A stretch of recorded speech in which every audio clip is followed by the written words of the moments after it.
Olá, alunos! Tudo bem com vocês? Como nós não tivemos a oportunidade de falar sobre o poema concreto, eu vou gravar essa aula aqui para a gente entender melhor o conceito, tá bom? Então vamos lá. A primeira coisa que a gente tem que entender quando a gente fala de concretismo é saber que esse é um movimento artístico, também uma corrente literária caracterizada aí pelo objetivismo e pelo trabalho experimental com o espaço.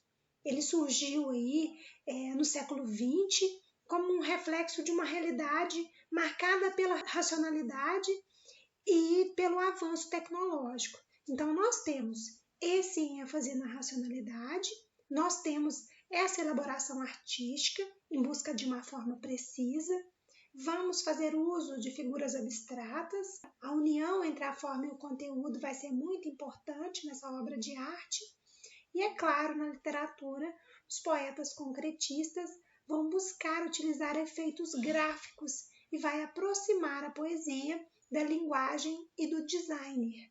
Então vamos ver aqui o que nós temos na sequência. Aqui vocês podem observar este exemplo de poema concretista.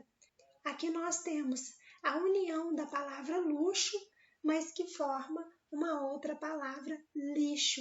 Então nós temos aqui um destaque a respeito de uma característica que nós vimos aqui, que vai ter envolvimento com temas sociais. Agora vamos dar sequência aqui para outros exemplos. Os princípios do concretismo. A primeira coisa que nós vamos ver aqui é a abolição do verso tradicional, gerando uma poesia objetiva, concreta, feita quase tão somente de substantivos e verbos. Vamos ter uma linguagem necessariamente sintética, dinâmica, homóloga à sociedade industrial. O poema transforma-se em objeto visual, valendo-se do espaço gráfico como agente estrutural, o uso do espaço branco como recurso tipográfico e, em função disso, o poema deverá ser simultaneamente lido. Vai ser utilizado aí para a nomásia, que é a semelhança entre forma e pronúncia da palavra, o neologismo, o estrangeirismo, a separação de prefixos e sufixos, a repetição de certos fonemas, valorização da palavra solta e que ela vai se fragmentar e recompor na página. As principais ideias contidas nesse plano piloto, então, é a abolição do verso, a comunicação visual e sonora e o aproveitamento do espaço do papel. Nisso, a gente vai focar aqui nessas ideias, verbo e vocovisual, o verbo relacionado à semântica, o voco ao sonoro da palavra e o visual mesmo, ao visual. Continuando aqui, então, o que nós precisamos guardar no tocante a características da poesia concreta?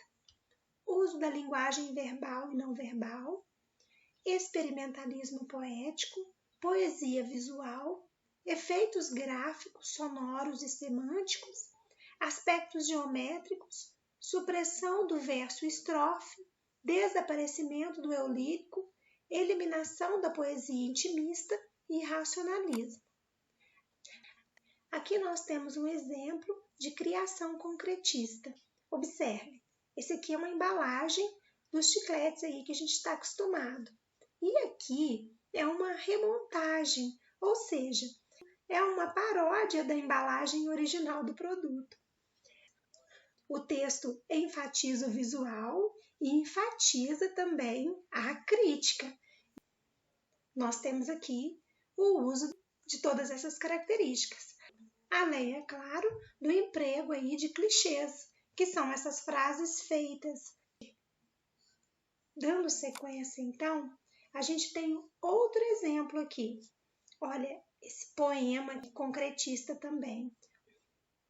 Observe que aqui nós temos a realização do movimento, indicada com a disposição espacial da letra V e com as demais letras que a seguem. Visualmente e pela leitura oral, consegue indicar aí um fenômeno físico explicitado na última linha. A repetição da letra V é decrescente e vai se formando assim a partir disso, a palavra velocidade. E o que nós podemos observar aqui? Há a desintegração do verso, há o rompimento com a sintaxe verbal, e a gente vai ver aqui as 3 características para que aconteça esse rompimento. Primeiro, é usado um visual, ou seja, a fonte aqui que chama atenção, o fonético, que vai brincar com o som dessas palavras, e o verbal, que aqui vai ter um apelo à comunicação verbal, exercendo um papel fundamental. Então é isso. Eu espero que vocês tenham entendido quais são as características desse movimento concretista e que vocês façam aí uma boa avaliação. Beijos!